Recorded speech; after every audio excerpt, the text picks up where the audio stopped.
Bonjour les premières. Alors on y va, on va apprendre aujourd'hui quelques citations, enfin vous allez repérer les citations que vous voulez apprendre dans le malade imaginaire, pour le malade imaginaire. Je vous rappelle que les citations, elles doivent toujours être à propos, c'est-à-dire qu'elles ne doivent pas être balancées comme ça, mais vous devez argumenter à partir des citations ou elles doivent illustrer votre propos. Alors déjà, ça sert à rien évidemment de se mettre à cette vidéo si vous ne connaissez pas votre cours parce que je ne vais pas revenir sur les points fondamentaux. Pareil, les incontournables, ça vous connaissez déjà. J'arrête des 3 unités. Boileau dit dans l'art poétique qu'en un lieu, en un jour, un seul fait accompli tienne jusqu'à la fin le théâtre rempli. Un lieu, unité de lieu, un jour, unité de temps, un seul fait accompli, unité d'action. Une petite phrase d'accroche si vous voulez expliquer dans votre introduction que le XVIIe siècle est le siècle d'or du théâtre. Corneille a lancé ce siècle d'or du théâtre avec Le Cid en 1136 et la même année, il fait dire dans l'illusion comique: à présent, le théâtre étant d'un point si haut que chacun l'idolâtre. Facile à retenir. Corriger les mœurs par le rire, ça se dit castigat ridendo mores en latin, vous le savez. Châtier, castigat, ridendo en riant, mores les mœurs. Alors en fait cette devise, elle vient surtout du type qui partageait, vous savez Molière il jouait en alternance avec les Italiens au Palais Royal, et donc l'Italien qui jouait Arlequin, qui devait s'appeler, je crois que son nom d'acteur c'était Dominique, avait fait afficher cette devise sur la toile de son théâtre. Toujours en latin, docere et placere, ça veut dire instruire et plaire, et ça vient de la poétique d'Aristote.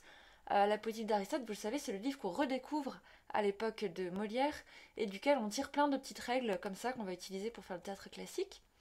Le motif du théâtre du monde, sur lequel on va revenir à la fin de la vidéo, on appelle ça le théâtrum mundi. Et vous connaissez aussi ces vers de Musset sur la comédie grinçante, en l'occurrence à propos du misanthrope. Quand l'on vient d'en rire, on devrait en pleurer. J'espère que c'est ça, que c'est pas lorsque. Oui. Quand on vient d'en rire, on devrait en pleurer. Je vous mets aussi pour mémoire les comédies de Corneille de 1645 à sa mort en 1673. Vous avez ici, donc ça c'est pour repères, des petits repères si vous en avez besoin. Vous avez en rouge les farces, et en bleu les comédies-ballets, et en bleu foncé, enfin oui, à part une comédie d'intrigue.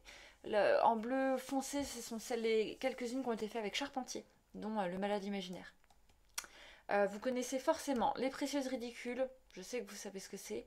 Les Fâcheux en 61, c'est la première comédie-ballet, et c'est celle qui a été faite pendant la fameuse fête à Vaux-le-Vicomte de Fouquet. L'école des femmes, vous connaissez. Alors, 64-65, il faut retenir.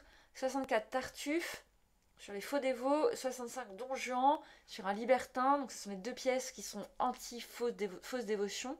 Et juste après, en 65, L'amour médecin. On va y revenir. Le Misanthrope, troisième grosse comédie grinçante en 66. Le médecin malgré lui en 66 aussi. L'avare en 68. Monsieur de Pourceaugnac, peut-être que vous n'en avez jamais entendu parler de cette comédie ballet, mais on va en parler en 69. Le bourgeois gentilhomme, la grande comédie ballet en 70. Les fourberies Scapin, je sais que vous connaissez. Les femmes savantes, je sais que vous connaissez, pas d'excuses. Le malade imaginaire en 73. Je vous ai aussi mis la distribution des rôles seulement si vous avez vu en seconde un peu la troupe de Molière et que vous connaissez les acteurs. Ce qu'il faut retenir, c'est que Molière joue Argan et que sa femme joue sa fille. Armande Béjart, elle joue Angélique. Alors premièrement, on va voir que le théâtre, c'est un art de la représentation. Alors dans L'amour médecin, c'est une pièce qui a été commandée par le roi et qui est un impromptu qui a été écrite en 5 jours pour être joué à Versailles. Et Molière n'était pas très chaud pour la faire éditer, et donc il fait un petit avis au lecteur au début, et il dit: on sait bien que les comédies ne sont faites que pour être jouées, et je ne conseille de lire celle-ci qu'aux personnes qui ont des yeux pour découvrir dans la lecture tout le jeu du théâtre. Donc grosso modo, lire une pièce de théâtre, ça n'a aucun intérêt, hein. Elles doivent être faites pour être jouées. Et un peu plus tard, il va dire: les airs et les symphonies de l'incomparable Monsieur Lully, mêlés à la beauté des voix et l'adresse des danseurs, leur donnent sans doute des grâces dont ils ont toutes les peines du monde à se passer. Donc en fait, une comédie-ballet sans la musique et sans la danse, la comédie-ballet sans le ballet, ça n'a aucun intérêt. Donc vous voyez à quel point il aime Lully en 65.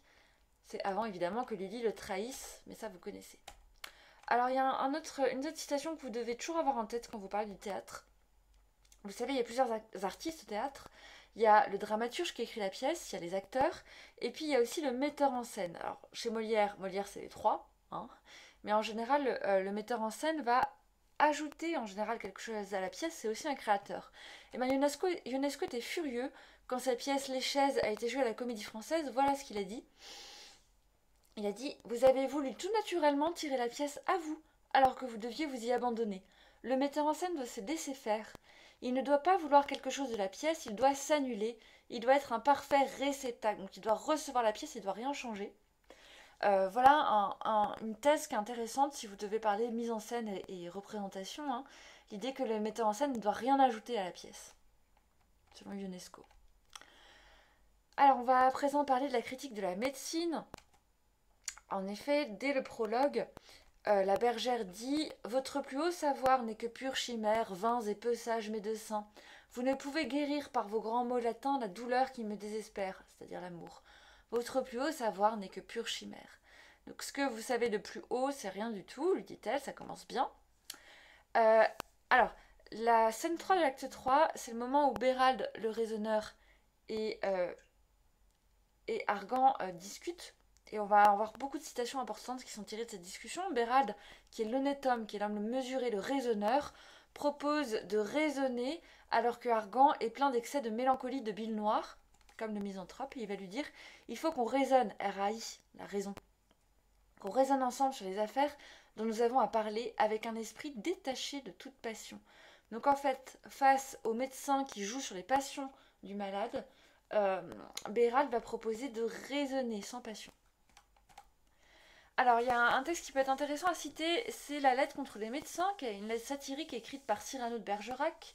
Cyrano de Bergerac, vous savez, avant d'être le personnage de la pièce éponyme, c'est un ami de Molière, enfin, c'est un contemporain de Molière. Molière va lui piquer plein de trucs dans sa pièce, Le Pédant joué. Alors, voici ce qu'il écrit dans sa lettre contre les médecins. Je vais éteindre mon portable, bon, tant pis. La souplesse de leur âge les oblige de condamner tous leurs malades à leur mort, afin que si quelqu'un en échappe, on attribue la guérison aux puissants remèdes qu'ils ont, et s'il meurt, chacun s'écrit que c'est un habile homme et qu'il l'avait bien dit. Grosso modo, quelle est la stratégie des médecins? Ils disent toujours que le malade va mourir. Comme ça, si le malade guérit, on les prend pour des grands sauveurs, et si le malade meurt, on dit le médecin avait bien raison. Il dit que les médecins sont ceux dont la science fait profession de guérir, l'emploieront tout entière à me tuer. Les médecins sont des tueurs. Songez seulement quand on dort qu'on rencontre un médecin, c'est capable de donner la fièvre. Donc rien que de rêver un médecin, ça vous rend malade. Le médecin, en fait, il rend malade. Voilà des petits éléments satiriques et comiques qui peuvent illustrer votre propos. Quand L'amour médecin a été joué, Guy Patin, alors il a un nom un peu rigolo, mais c'est un vrai, quelqu'un de vrai, a écrit en 1665. On a joué à Versailles une comédie des médecins sur la cour, où ils ont été traités de ridicules devant le roi, et le roi en a bien ri. Alors en fait, dans L'amour médecin, Molière est gonflé, il prend 5 vrais médecins, et il en fait 5 personnages. Tout le monde les a reconnus, les vrais médecins. 5 médecins ridicules dans sa pièce, et le roi en a ri. Donc si le roi en a ri, c'est gagné. Et Louis XIV aurait même dit, pour justifier Molière, les médecins font assez souvent pleurer pour qu'ils fassent rire quelquefois. Alors, là on arrive sur une part qui est grande et qui est compliquée. Est-ce que la critique de la médecine ne cacherait pas en fait la critique de la dévotion, de la foi en Dieu?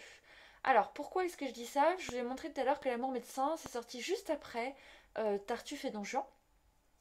Et parce que c'est une thèse, alors comme c'est une thèse qui est compliquée, elle est sur internet, vous pouvez la trouver.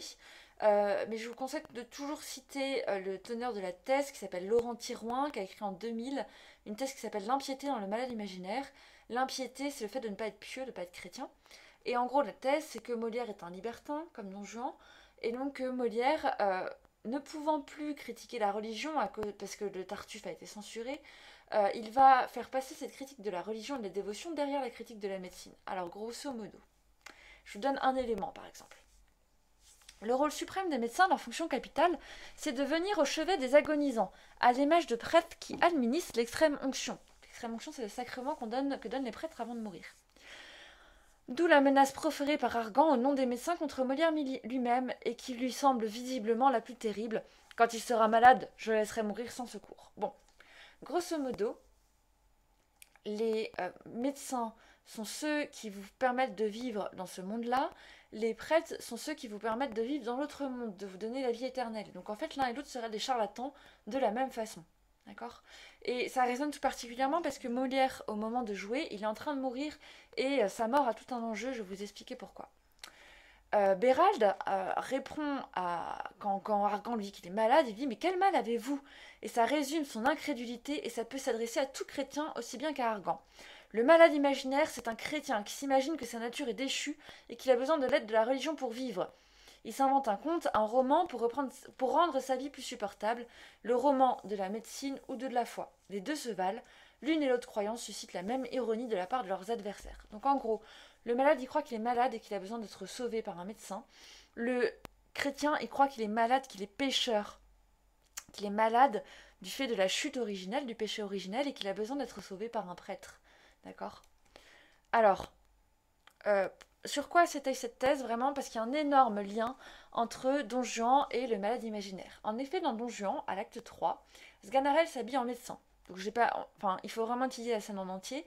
Sganarelle explique que maintenant qu'il est habillé en médecin, il est aussi intelligent qu'un médecin. Enfin, il y a tout un côté très drôle sur les médecins.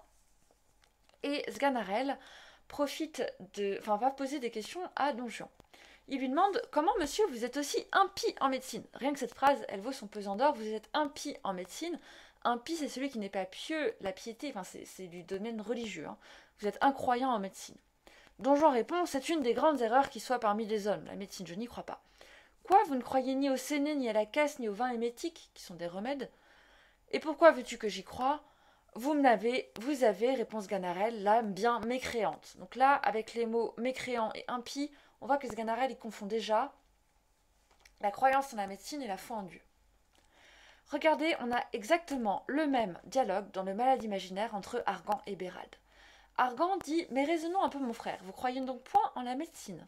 Bérald dit « Non mon frère, je ne crois pas que pour son salut il soit nécessaire d'y croire. » Quoi, vous ne tenez pas véritable une chose établie par tout le monde et que tous les siècles ont révérée?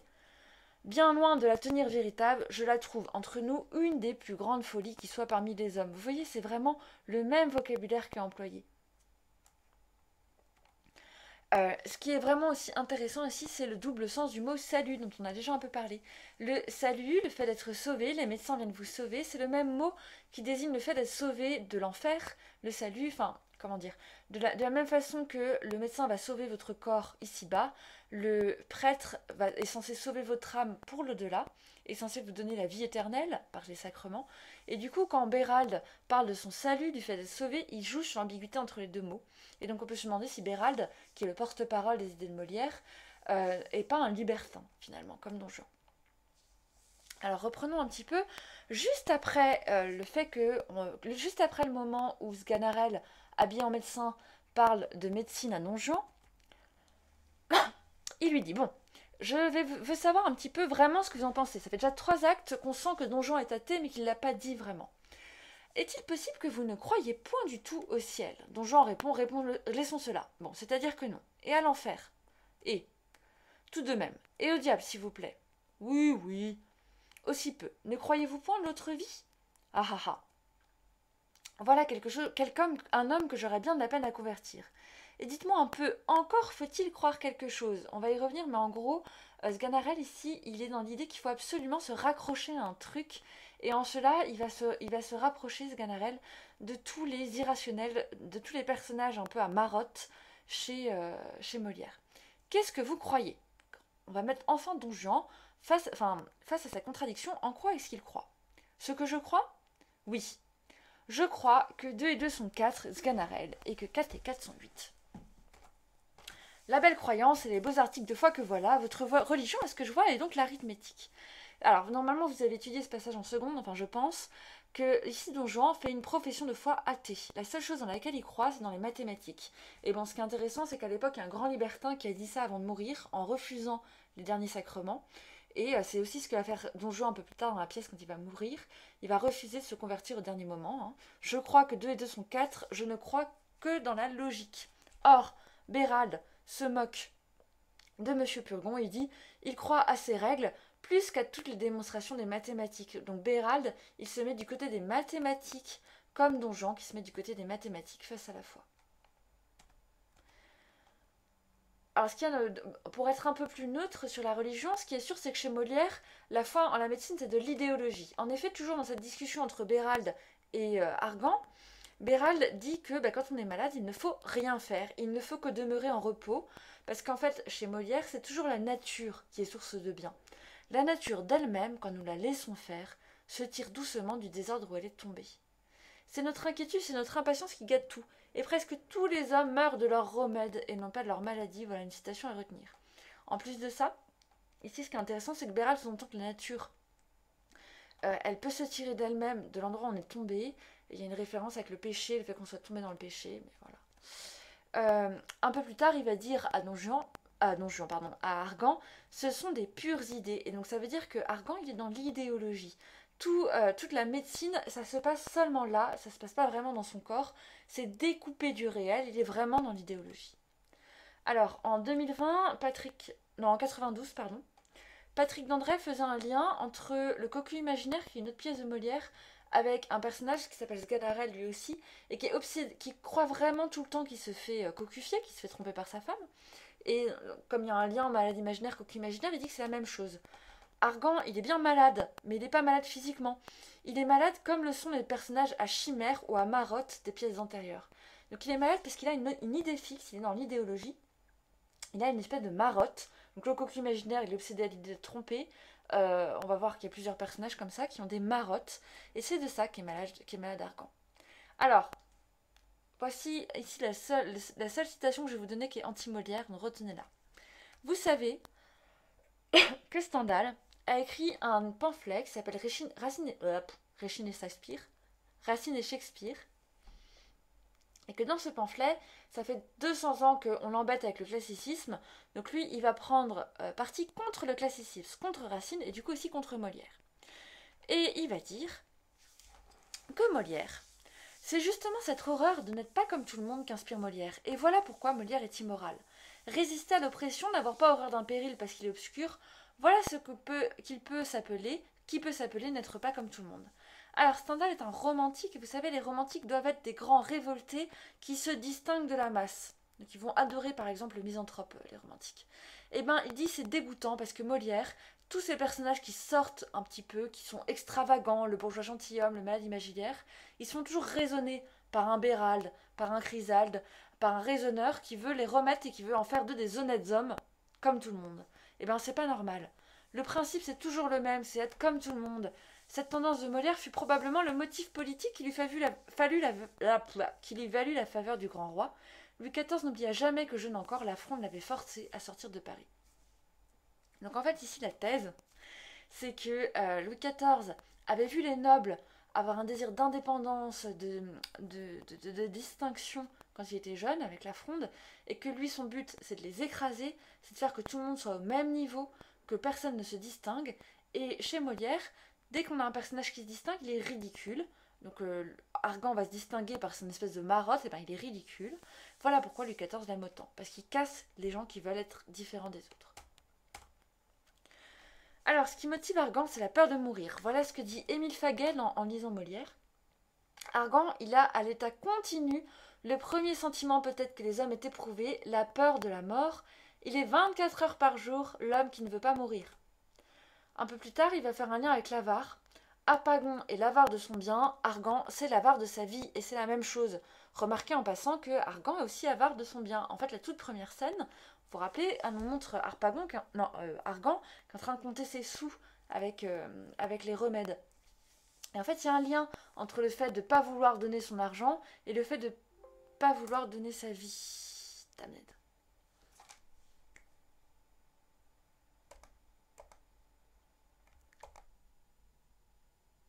Voilà. Me revoilà.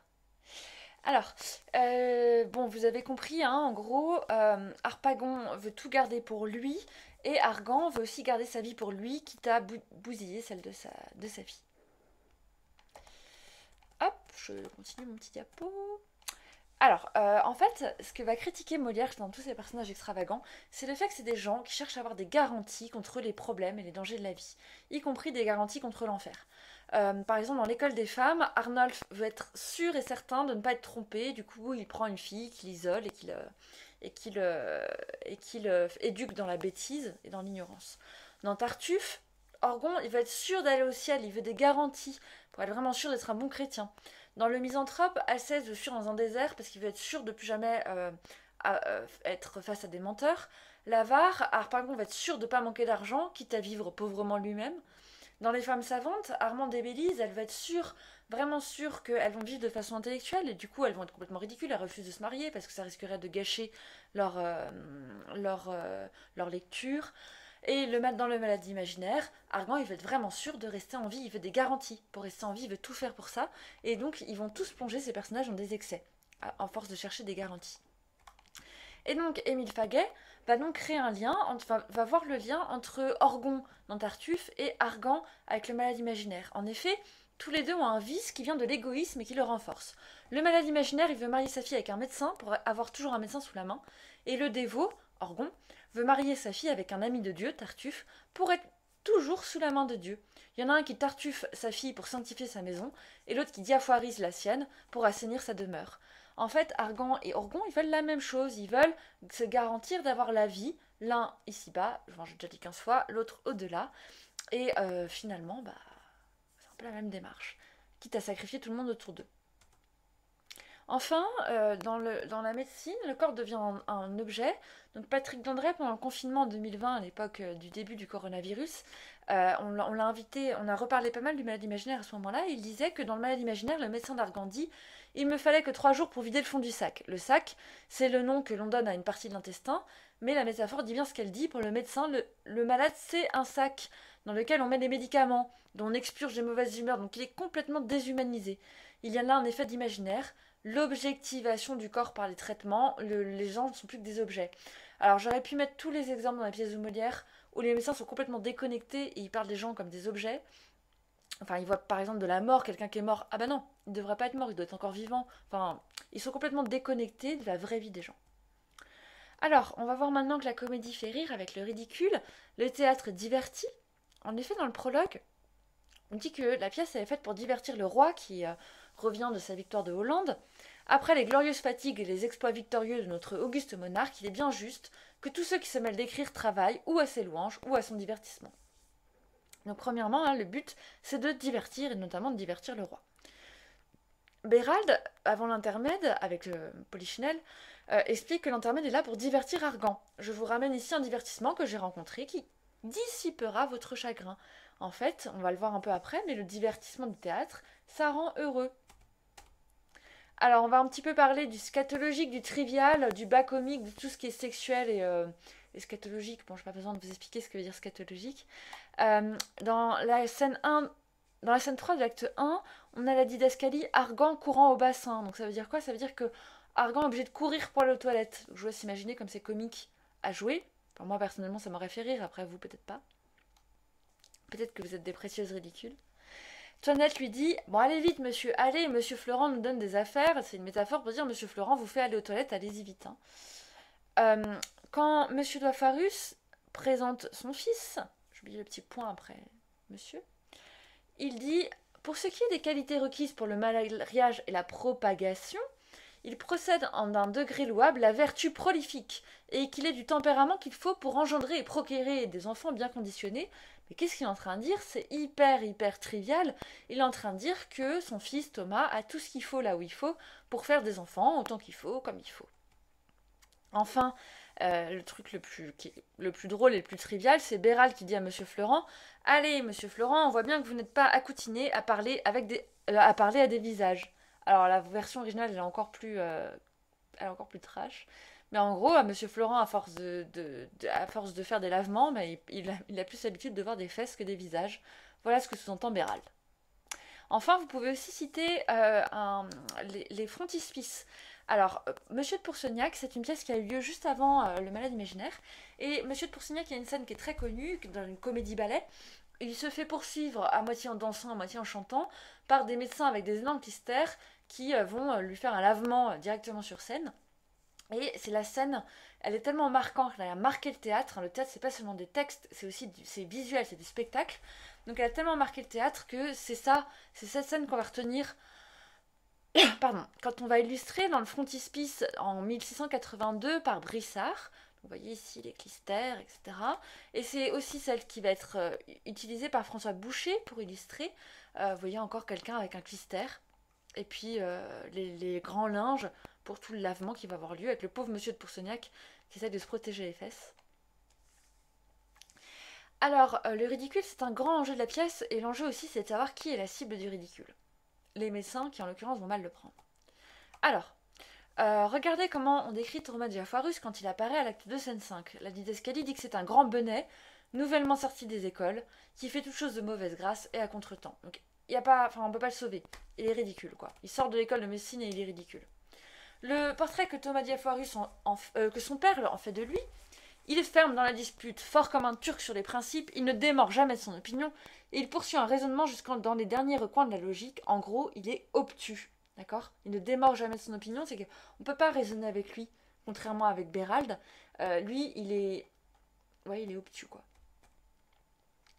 Alors, l'amour médecin, je vous rappelle que c'est qu'on met en scène 5 vrais médecins. Hein. Les médecins disent à Sganarelle que si sa fille meurt, bah, au moins, il aura la. J'arrive pas à lire ça avec mon. Il aura la consolation qu'elle sera morte dans les formes. En fait, tout ce qui intéresse les médecins, c'est formellement. Au bout de combien de jours l'homme doit mourir? Ah, il n'est pas mort sous 7 jours, bah, c'est qu'il n'est pas mort alors. Il faut qu'elle meure bien dans les formes. Donc en gros, ils sont complètement déconnectés du réel, on l'a déjà dit. Ils sont tellement dans l'idéologie et dans leur matière qu'ils deviennent ridicules. Alors, le ridicule, c'est pour corriger les mœurs, mais à condition de ne pas le prendre personnellement. Alors, la lettre sur la comédie de l'imposteur, l'imposteur c'est le sous-titre du Tartuffe, en 1667 dit que, ça c'est vraiment intéressant, le ridicule c'est la forme extérieure et sensible que la providence de la nature a attachée à tout ce qui était déraisonnable, pour nous en faire apercevoir et nous obliger à le fuir. Donc en gros, quand on est déraisonnable, comment ça se voit à l'extérieur? Ça se voit par le ridicule. Et c'est comme ça qu'on s'en rend compte, et c'est comme ça qu'on apprend à être raisonnable. Je suis sûre que ça vous est déjà arrivé d'être déraisonnable et tout à coup vous vous êtes rendu compte que vous étiez ridicule et du coup vous êtes corrigé. Ben c'est ça, c'est le principe du ridicule. Dans l'impromptu de Versailles, donc en gros il y a 3 pièces importantes où Molière parle de lui-même. Bon bah il y a le moment dans le mal imaginaire où Bérald et Argan parlent de Molière. Il y a la critique de l'école des femmes qu'on va voir où ça revient sur la pièce l'école des femmes. Et l'impromptu de Versailles où il met en scène lui-même avec sa troupe. Qui parle de lui-même. Et donc il fait dire un personnage, comme l'affaire de la comédie c'est de représenter en général tous les défauts des hommes et principalement des hommes de notre siècle, il est impossible à Molière de faire aucun caractère qui ne rencontre quelqu'un dans ce monde. Donc grosso modo, je parle des gens en général, et c'est normal que des gens se reconnaissent, puisque je parle des gens en général dans notre siècle. Donc c'est normal que des gens se reconnaissent, mais ils ont tort. Alors il est gonflé de dire ça, parce que comme je vous l'ai déjà expliqué 15 fois, en 65, 2 ans plus tard, il représente des vraies personnes. En fait, ce qui est arrivé à Molière aussi, c'est que quand il a fait, alors je sais plus si c'est l'école des femmes ou l'école des maris, il y a quelqu'un qui s'est reconnu et qui, à cause d'une sorte de tarte à la crème, enfin il s'est reconnu, et qui du coup, croisant Molière dans le château de Versailles, a pris la tête de Molière et l'a frotté contre son pourpoint qui était plein de boutons, en disant tarte à la crème Molière, tarte à la crème, tarte à la crème, et Molière a eu la figure en sang à cause de cette agression. Donc en fait, parfois, hein, les gens se reconnaissaient et étaient furieux. Toujours dans l'acte 3, la scène 3, la discussion entre les deux frères, on dit à propos de Molière, mais attention, ce sont point les médecins qui jouent, c'est le ridicule de la médecine. Donc toujours Molière se dédouane en disant, je ne vise personne en particulier, ce n'est pas une attaque ad hominem sur un homme en particulier, je parle du ridicule de la médecine. Alors on va parler de la comédie pour instruire, Castigat. Le grand moment où Molière parle de Castigat ridendo mores, c'est dans la préface du Tartuffe de Molière en 69, donc après 64, quand on va le rééditer. Ah, c'est long, ouais, c'est long. L'emploi de la comédie, c'est de corriger les vices des hommes, important à retenir. Je ne vois pas par quelle raison il y en aurait de privilégiés. Je vais aussi m'attaquer au faux dévot. Celui-ci, la fausse dévotion, c'est dans l'état d'une conséquence bien plus dangereuse que tous les autres. Et nous avons vu que le théâtre a une grande vertu pour la correction. Les plus beaux traits d'une sérieuse morale sont moins puissants le plus souvent que ceux de la satire. Donc en gros, si je te fais la morale, même si je le fais super bien, c'est moins intéressant, ça va moins marcher, ça va être moins efficace que si je me moque de toi avec la satire. Et rien ne reprend mieux la plupart des hommes que la peinture de leurs défauts. C'est une grande atteinte au vice que de les exploser à la risée de tout le monde. On souffre aisément des répréhensions, mais on ne souffre point la raillerie. On veut bien être méchant, mais on ne veut point être ridicule. Donc ce qu'il est en train de dire, c'est que le meilleur moyen, le moyen le plus efficace pour corriger les gens, c'est de se moquer d'eux sur une scène de théâtre. C'est pas de raisonner, c'est de se moquer d'eux. Parce que personne n'a envie qu'on... Enfin, on accepte d'être critiqué, mais on n'aime pas quand on se rit de nous. Voilà, du coup, ce que dit Bérald, ouais, c'est ça, à la fin de l'acte 2, quand il va introduire l'intermède, on en a déjà parlé. Je vous amène ici un divertissement que j'ai rencontré qui dissipera votre chagrin et vous rendra là mieux disposé aux choses que nous avons à dire. Ce sont des Égyptiens. Donc, le divertissement rend là mieux disposé aux choses que nous avons à dire. Déjà, c'est à retenir. Alors, ce sont des Égyptiens vêtus en mort qui font des danses mêlées de chansons. Donc là, on parle de la comédie-ballet. Où je vous suis sûre que vous prendrez plaisir. Et cela vaut bien une ordonnance de Monsieur Purgon. La comédie-ballet est plus efficace pour soigner que la médecine. À connaître par cœur. Toujours dans la préface du Tartuffe, Molière parle d'une anecdote. 8 jours après que sa pièce eut été défendue, on représenta devant la cour une pièce intitulée Scaramouche Hermite. Scaramouche est le grand acteur qui précède Molière. Et le roi en sortant dit au grand prince que je veux dire, c'est-à-dire le prince de Condé, je voudrais fort bien savoir pourquoi les gens qui se scandalisent si fort de la comédie de Molière ne disent mot de celle de Scaramouche. À quoi le prince répondit, le prince de Bourbon-Condé que vous connaissez déjà, hein, la raison de cela, c'est que la comédie de Scaramouche joue le ciel et la religion, dont ces messieurs-là ne se soucient point, mais celle de Molière les joue eux-mêmes, c'est cela ce qu'ils ne peuvent souffrir. En fait, ce qui est intéressant, hein, c'est que selon ce prince, le prince de Bourbon-Condé, pourquoi est-ce que Molière, on l'embête autant?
C'est un défi. Lorsque vous peignez des héros, vous faites ce que vous voulez, ce sont des portraits à plaisir et on ne cherche point de ressemblance. Dans la tragédie, vous pouvez faire comme vous voulez. Mais lorsque vous peignez les hommes dans la comédie, il faut les peindre d'après nature. On veut que ces portraits ressemblent. Et vous n'avez rien fait si vous n'y faites reconnaître les gens de votre siècle. En un mot, dans les pièces sérieuses, il suffit pour n'être point blâmé de dire des choses qui soient de bon sens et bien écrites. Mais ce n'est pas assez dans les autres, il faut plaisanter, et c'est une étrange entreprise que de faire rire les honnêtes gens. Donc en gros, Molière ici, dans la critique de l'école des femmes, dit que c'est l'exercice le plus dur.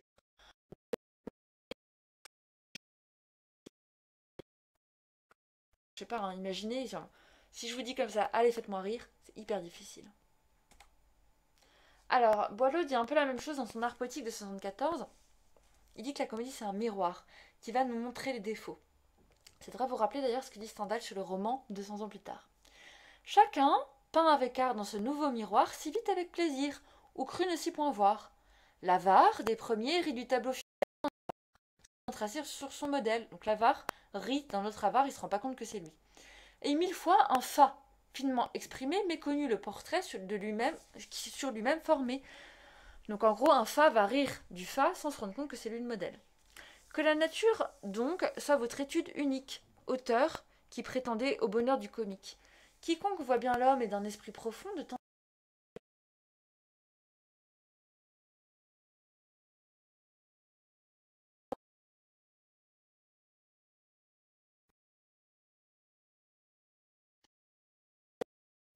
en partie images naïves, que chacun y soit peint des couleurs les plus vives. À quoi sert la comédie, dit Boileau, à peindre les gens de notre temps. C'est un miroir qui nous montre nos défauts. Et le vrai, celui qui est bon, le vrai bon dramaturge, celui qui fait des bonnes comédies, c'est celui qui connaît bien la nature humaine et qui est capable de la représenter. Alors, ça je reviens pas dessus parce que vous connaissez bien normalement, mais la comédie sert à dévoiler la vérité, notamment en révélant l'hypocrisie. Ainsi, dans l'acte 3, scène 2, Argan a compris, grâce à la comédie qu'il a lui-même jouée, que Bélise jouait la comédie, et donc il dit « Voilà un avieux lecteur qui me rendra sage à l'avenir et qui m'empêchera de faire bien des choses. » Sous-entendu, regarde cette comédie, regarde ce théâtre, et tu vas pouvoir à l'avenir en tirer des leçons. Une autre leçon qu'il y a dans le Malade imaginaire, c'est sur les mariages forcés. Bérald se fait le porte-parole de Molière sur ce sujet, et il argumente.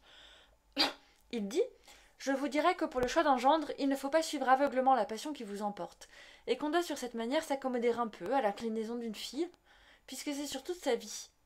Et de là dépend le bonheur d'un mariage. » Donc Bérald fait la leçon contre les mariages forcés, on est bien en train d'instruire le public. Enfin, est-ce que c'est une comédie ou une tragédie? Je vous rappelle ce que dit Musset à propos du misanthrope, quand on vient d'en rire, on devrait en pleurer. Maurice Denet dit dans Molière, il y a de tout dans ce malade imaginaire, de la comédie gaie, de la comédie cruelle, de la grande comédie et de la farce. Malgré la gaieté qui circule à travers la plupart des scènes, malgré le dialogue si amusant, c'est la comédie de la maladie et de la mort. Il dira ensuite, c'est la comédie de la désillusion médicale, comme Georges Dandin était la comédie de la désillusion conjugale.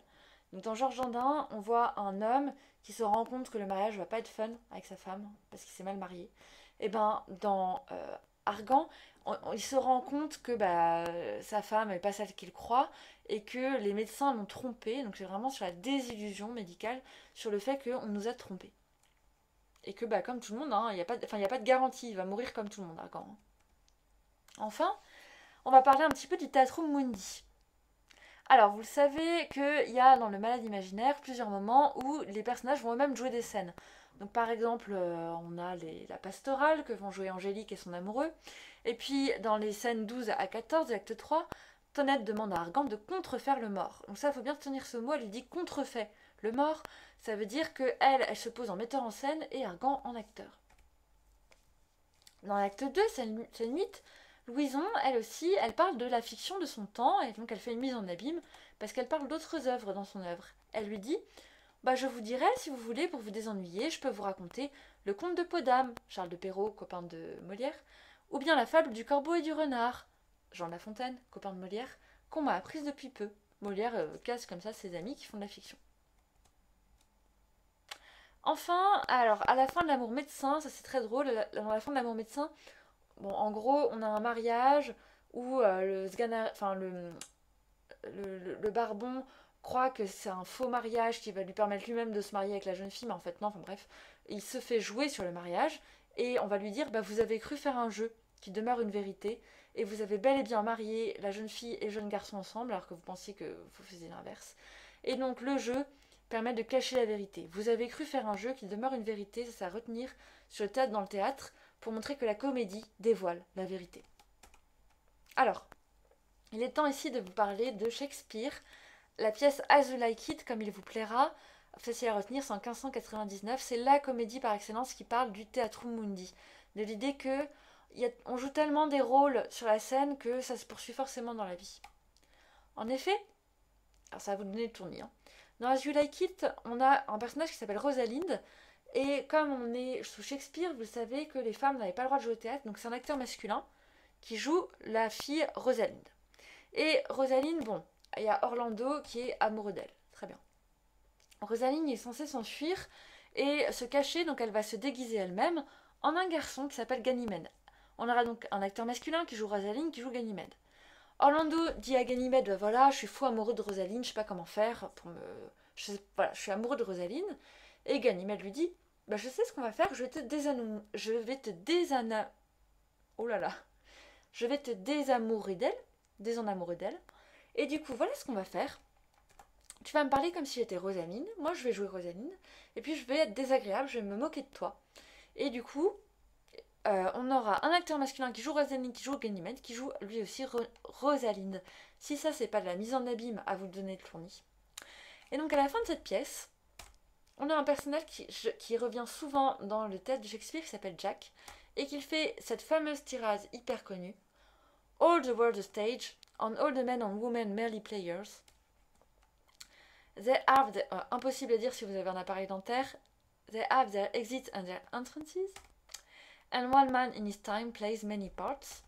Ce qui se dit dans la langue de Molière, le monde entier est un théâtre, et les hommes et les femmes ne sont que des acteurs, ils ont leur entrée et leur sortie. Un homme dans le cours de sa vie joue différents rôles, donc après il va développer, on joue 7 rôles, l'enfant, l'adolescent, etc. L'idée générale, c'est que sur la scène, nous poursuivons le jeu qui se passe sur le théâtre. Et c'est comme ça que finit le malade imaginaire. Dans le dénouement, Toinette demande à Béral « Mais quel est donc votre dessein ?» Béral dit « C'est de nous divertir un peu ce soir. » Les comédiens ont fait un petit intermède de la réception d'un médecin avec des danses et de la musique. Je veux que nous en prenions ensemble le divertissement, que mon frère y fasse le premier personnage. Donc on aura donc Molière qui joue Argan, qui joue un nouveau personnage. Angélique dit « Mais mon oncle, il me semble que vous vous jouez un peu de mon père. » Elle joue sur le double sens du mot jouer. Et Béral dit « Mais ma nièce, ce n'est pas tant que jouer que s'accommoder à ses fantaisies. Tout ceci n'est qu'entre nous. Nous pouvons aussi prendre chacun un personnage et nous donner ainsi la comédie les uns aux autres. Le carnaval autorise cela. » Or, nous sommes en plein carnaval, tout le monde joue la comédie, et dans la comédie ballet, parfois, il y a le roi lui-même qui vient jouer sur scène. Donc en gros, la comédie se poursuit dans la vraie vie, il n'y a plus de frontières entre le monde et le théâtre. Enfin, pour terminer, excusez-moi, on va finir sur Molière qui parle de lui-même. Et ça va résonner assez tristement, donc vous savez que Molière est mort le soir de la 4e représentation. Voilà ce que dit Molière sur sa propre mort. Argan dit « Par la mort, nom de diable, si j'étais que les médecins, je me vengerais de l'impertinence de Molière, et quand il serait malade, je le laisserais mourir sans secours. Il aurait beau faire et beau dire, je ne lui ordonnerais pas la moindre petite saignée, le moindre petit lavement, et je lui dirais « Crève, crève, cela t'apprendra une autre fois à te jouer de la faculté, mais regardez la violence. » Lorsque Argan parle des médecins qui dit, imagine ce que les médecins pensent de lui-même. Béral dit vous voilà bien en colère contre lui. Oui, c'est un mal avisé, et si les médecins sont sages, ils feront ce que je dis. C'est presque une provoque sur les médecins, alors que Molière est en train de mourir. Vous vous rendez compte, il sait qu'il va bientôt mourir. Et là, regardez le panache tel que Don Juan qui refuse de se convertir avant de mourir. Voilà Molière qui refuse de se convertir à la médecine avant de mourir. Il sera encore plus sage que vos médecins, car il ne leur demandera point de secours. Tant pis pour lui s'il n'a point ce recours au remède.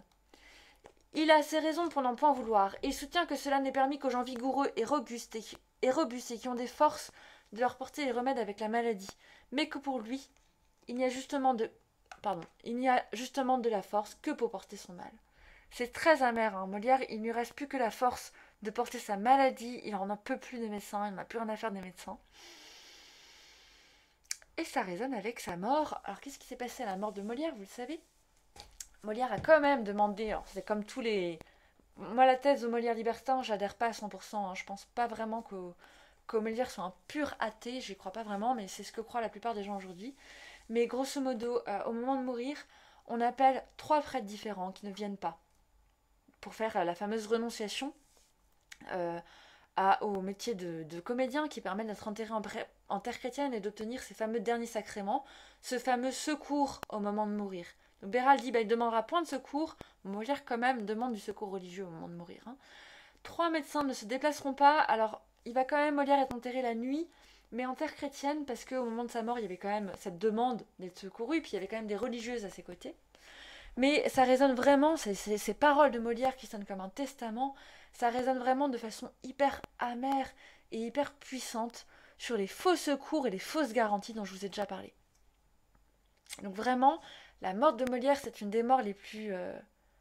qui laisse les plus songeurs de l'histoire de la littérature. Mais nous, on s'en rappelle quand même, comme celui qui a fait mettre des clistères dans les fesses de Monsieur de Pourceaugnac devant tout le monde. Sur cette note très grivoise, je vous laisse, j'espère que ça a été, et je vous dis bon courage pour les examens, à bientôt.